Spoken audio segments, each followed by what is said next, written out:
Hello everyone. We were so we have already discussed till question number 30 and section A is completed.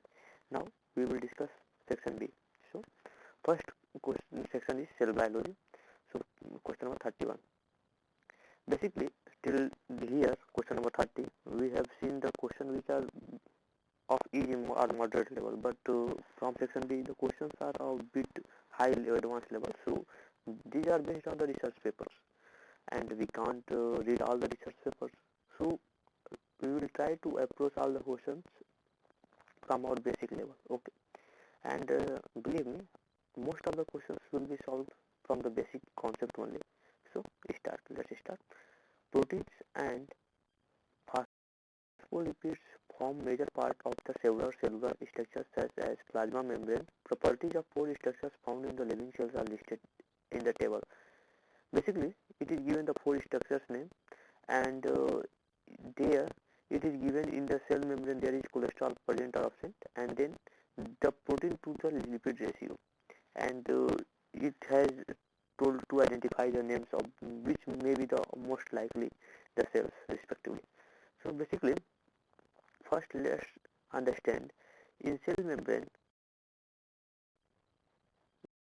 in cell membrane most appropriate theory was given by Singer and Nicholson's fluid mosaic model, okay? In fluid mosaic model,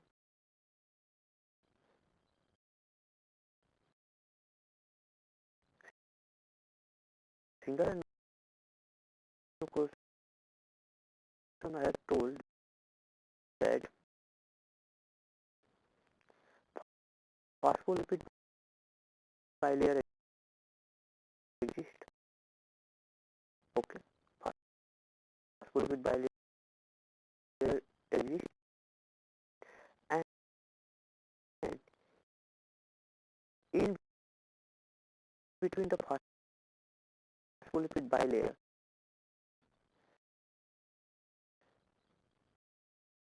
there are cholesterol molecules which provide stability, okay? There are cholesterol molecules, in yellow I am drawing cholesterol molecules, and there are proteins, okay? They may be integral or peripheral or integral. This is peripheral protein and this is integral protein, okay? I think you have all read about it in detail, and it is important topic. So if you have not read it in detail for upcoming IUQB, okay? Now coming to point, cholesterol provide the stability. How it provide stability? Basically it maintain the constant fluidity, means it ना ही तो ज़्यादा काफ़ी fluid होने देता है, यानी काफ़ी loose भी नहीं होने देता है सेल मेम्ब्रेन को, और काफ़ी टाइट भी नहीं होने देता। देखिए अगर लिपिड क्या होता है, टेम्परेचर डिपेंडेंट होता है। अगर क्या हुआ, ठंड आए या टेम्परेचर कम हुआ तो लिपिड क्या हो जाएंगे, कंडेंस हो जाएंगे, अगर कोलेस्ट्रॉल नहीं रहेगा बीच में तो, और कंडेंस होकर क्रिस्टलाइज हो जाएंगे और फ्लूइडिटी पे एकदम जीरो हो जाएगा, यानी सॉलिड के फॉर्म में हो सकता है, ठीक है। और यही अगर टेम्परेचर ज़्यादा हाई होगा तो कोलेस्ट्रॉल नहीं प्रेजेंट रहेगा, तो ये क्या हो जाएंगे, काफ़ी दूर जा सकते हैं। जैसे देखिए यहाँ पे अगर ऑलरेडी कोलेस्ट्रॉल मॉलिक्यूल है तो इनको बाइंड किया रहेगा, ठीक है, तो ये काफ़ी दूर नहीं जा पाएंगे, ठीक है। लेकिन अगर कोलेस्ट्रॉल नहीं प्रेजेंट रहेगा तो क्या होगा, काफ़ी दूर चले जाएंगे और काफ़ी ज़्यादा फ्लूइड हो जाएंगे, तो इससे क्या होगा, सेल मेम्ब्रेन कांस्टेंट नहीं रह पाएगा, कांस्टेंट फ्लूइडिटी नहीं रह पाएगी। तो इसलिए डिजायरेबल फ्लूइडिटी मेंटेन करने के लिए हम लोग को कोलेस्ट्रॉल रिक्वायर्ड होता है, ठीक है। अब इसी बेस्ड पे हम लोग एक इम्पोर्टेंट होता है टॉपिक, यूकैरियोट और प्रोकैरियोट के सेल में काफ़ी डिफरेंसेस होते हैं। एक इम्पोर्टेंट क्राइटेरिया ये भी है कि जो यूकैरियोटिक सेल होते हैं और प्रोकैरियोटिक सेल, देखिए यूकैरियोटिक और प्रोकैरियोटिक हम लोग मेनली डिस्कस करते हैं यूकैरियोटिक प्रोकैरियोटिक में मेम्ब्रेन बाउंड ऑर्गेनल्स और न्यूक्लियस का वेल डेवलप्ड होना। लेकिन एक और क्राइटेरिया होता है कोलेस्ट्रॉल का प्रेजेंस सब्सटेंस। देखिए जो यूकैरियोटिक होते हैं उनमें कोलेस्ट्रॉल प्रेजेंट होता है, ठीक है, कोलेस्ट्रॉल प्रेजेंट होता है, लेकिन प्रोकैरियोटिक में कोलेस्ट्रॉल एब्सेंट होता है। और यूकैरियोटिक में भी दो कंडीशन है, एक प्लांट कम और एक एनिमल का और प्रोटिस्टा का, ठीक है। तो एनिमल्स में क्या होते हैं, एनिमल में कोलेस्ट्रॉल और प्रोटिस्टा में कोलेस्ट्रॉल प्रेजेंट होता है, लेकिन प्लांट सेल में क्या होता है कि गोल्जी बॉडी कोलेस्ट्रॉल प्रोड्यूस करेगा, मान लीजिए।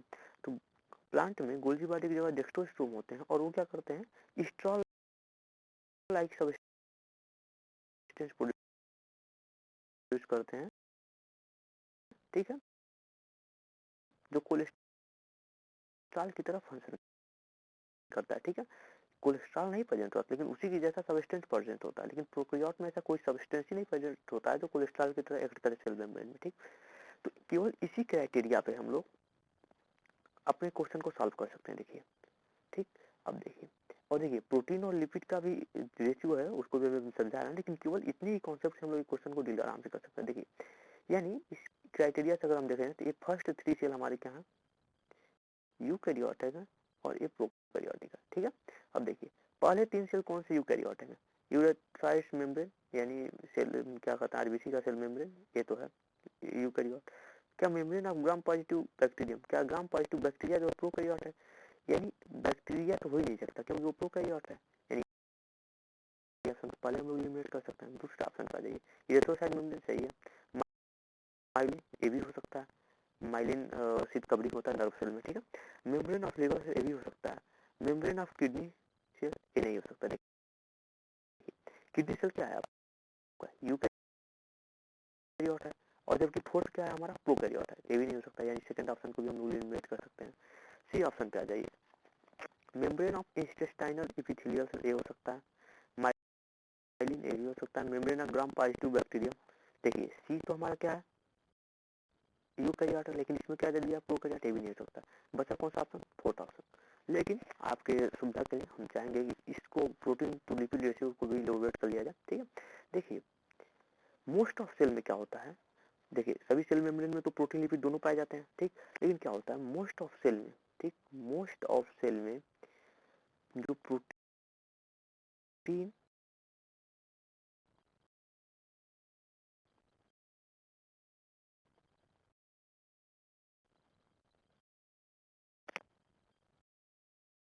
बाय लिपिड रेशियो होता है,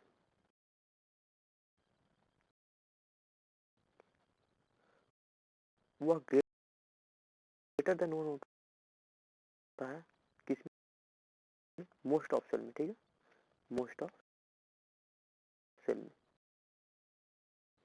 सेल मेम्ब्रेन में, ठीक। लेकिन कुछ सेल में क्या होता है जहाँ डिजायरेबल नहीं होता, यानी जहाँ पे हमको लिपिड की ज्यादा जरूरत है वहाँ पे लिपिड ज्यादा प्रेजेंट होंगे, प्रोटीन कम प्रेजेंट होगा। तो उन कंडीशनों में, कुछ कंडीशन में क्या होता है, लिपिड ज्यादा होता है, प्रोटीन कम होता है, तो वहाँ पे क्या होता है, लेस देन वन रेशियो आ जाता है, लेस देन वन, ठीक है। जैसा कि माइलिन के केस में होता है, देखिए कैसे, माइलिन कहाँ पे यूज होता है, जिसका लॉजिकल आंसर भी है, देखिए कहाँ, माइलिन का हमको, माइलिन देखिए कहाँ प्रेजेंट होगा, नर्व सेल पे, नर्व सेल पे प्रेजेंट होगा माइलिन, ठीक है। अगर नर्व सेल पे माइलिन प्रेजेंट है, ठीक, तो माइलिन का फंक्शन क्या होता है, वो साइटेशन कंडक्शन कराता है, यानी वो एक तरह का इंसुलेटर होता है, और एक नोड ऑफ रेनिवर से अगले नोड ऑफ रेनिवर पर डायोड क्या करता है, ट्रांसमिशन करता है इलेक्ट्रिकल इंपल्स का।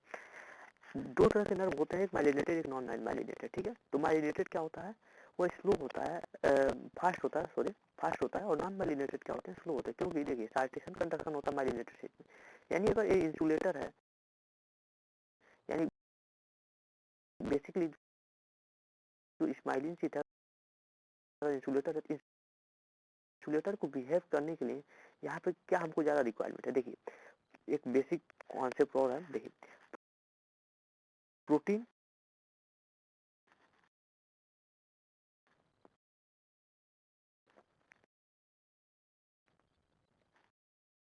अगर सिंगल है, ठीक, अगर प्रोटीन सिंगल है आपका, तो यह इंसुलेटर की तरह बिहेव करता है, ठीक है। लेकिन अगर बंच में है प्रोटीन तो क्या करेगा, कंडक्टर की तरह बिहेव करेगा, ठीक है। तो अधिकतम तो प्रोटीन बंच में ही होते हैं, यानी वो कंडक्टर की तरह ही बिहेव करते हैं, ठीक। प्रोटीन तो सिंगल होता नहीं है कहीं जल्दी, फिर क्या होता है मोस्टली क्या होता है, वो कंडक्टर की तरह ही बिहेव करता है प्रोटीन, ठीक है। लेकिन लिपिड जो होता है आपका वो इंसुलेटर की तरह बिहेव करता है, यानी लिपिड यहाँ पे हमको क्या चाहिए,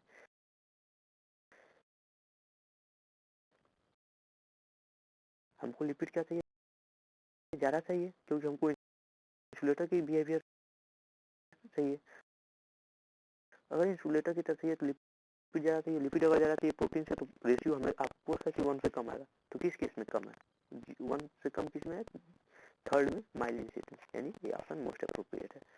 बेसिकली फर्स्ट कॉन्सेप्ट से भी हम लोग इसको डील कर सकते थे, लेकिन हम थोड़ा इलैबोरेट करना चाहें। अगला देखिए, अगला क्वेश्चन नंबर 32। देखिए क्वेश्चन नंबर 32 काफी इजी है। During an excavation graves of 5 children were discovered. A couple is suspected to be the parents of the children. STR obtained on the DNA fingerprint of and fingerprint analysis of all of them as follows. देखिए DNA fingerprint में basic क्या होता है कि जो अगर हम लोग एसटीआर का एक सैंपल ले लेते हैं, ठीक है, हम उसके बाद मैच करते हैं कि किसमें एसटीआर मैच कर रहा है, ठीक है। तो जिसमें मैच करता है उसी को हम लोग क्या करते हैं, वो उसका फिंगरप्रिंट हो जाता है, ठीक है। अब देखिए पहले एसटीआर हम लोग समझ लेते हैं क्या होता है। एसटीआर को आप समझने से पहले आप एक समझिए कि जीन स्प्लिट क्या होता है। जैसे देखिए एक मान लीजिए हमारा डीएनए सीक्वेंस है, ठीक है, का जीन है, ठीक है। वो जीन में क्या सभी पार्ट एक्सप्रेसिबल होते हैं, जितने भी डीएनए सीक्वेंस हैं क्या सभी डीएनए सीक्वेंस हमारे एक्सप्रेस करते हैं, नहीं, डीएनए सीक्वेंस सभी एक्सप्रेस नहीं करते, ठीक है। अब देखिए ये जो मान लीजिए येलो वाले हैं इसको हम लोग कहते हैं इंट्रॉन, ठीक है। इसको कहते हैं, क्योंकि रेड कलर में कर रहे हैं कि क्लियरेंस विजिबिलिटी में, इनको कहते हैं हम लोग इंट्रॉन, ठीक है। और ये बीच वाले पार्ट है उसको हंगरी में रोल जॉन, ठीक है। इंट्रॉन क्या करते हैं, ये ऐसे सीक्वेंस होते हैं जो एक्सप्रेस करने का मतलब क्या होता है। देखिए डीएनए होता है उसका क्या होता है, ट्रांसक्रिप्शन होता है, ट्रांसक्रिप्शन के थ्रू क्या बनता है, एमआरएनए बनता है, एमआरएनए का ट्रांसलेशन होता है और प्रोटीन बनता है, प्रोटीन फिनोटाइप को सर्च करता है, ठीक है। लेकिन इंट्रॉन क्या होते हैं, एक्सप्रेसिबल नहीं होते हैं, यानी अपने आप को एक्सप्रेस नहीं करते हैं। और जितने भी ह्यूमन जीनोम है उसके 90% क्या होते हैं, नॉन एक्सप्रेसिबल पार्ट होते हैं, यानी 90% डीएनए सीक्वेंस क्या करते हैं, एक्सप्रेस अपने आप को नहीं करते हैं, यानी प्रोटीन बनाने में हेल्प नहीं होते, ठीक है। लेकिन एक्सॉन क्या करते हैं, इनका एक्सप्रेशन होता है, ठीक है। अब इंट्रॉन और एक्सॉन, इनमें ध्यान दीजिए, एक्सॉन अगर एक्सप्रेस कर रहा है तो किसमें ज्यादा चांस है कि म्यूटेशन होगा, यानी जनरेशन बाय जनरेशन किसमें डीएनए सीक्वेंस में चेंज होने की ज्यादा प्रोबेबिलिटी है।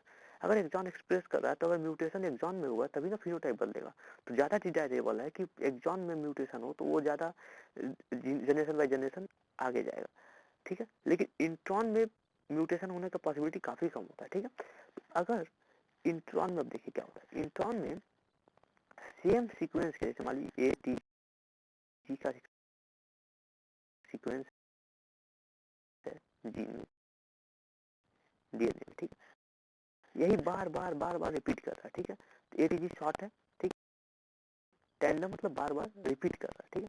तो शॉर्ट टैंडम रिपीट मतलब एक ही सीक्वेंस बार बार इंट्रॉन में स्पेसिफिकली, एक्सॉन में भी हो सकता है लेकिन इंट्रॉन में ही स्पेसिफिकली पाया जाता है कि रिपीट करता है। और इंट्रॉन में ही हम लोग देखते हैं फिंगरप्रिंटिंग, क्योंकि उसमें म्यूटेशन का चांस बहुत कम रहता है, तो जनरेशन बाय जनरेशन वो कांस्टेंट रहता है, ठीक है। तो अब देखिए आप एसटीआर को एक तरह से एलील समझ सकते हैं आप, ठीक है। एसटीआर को अगर एलील समझेंगे तो आसानी से इस क्वेश्चन को सॉल्व कर ले जाएंगे, ठीक है। अब एलील जिस तरह एक पेरेंट्स से आता है, ठीक है, एक मदर फादर से एक मदर से, सेम तरह से एसटीआर भी आएगा जनरेशन बाय जनरेशन, ठीक है।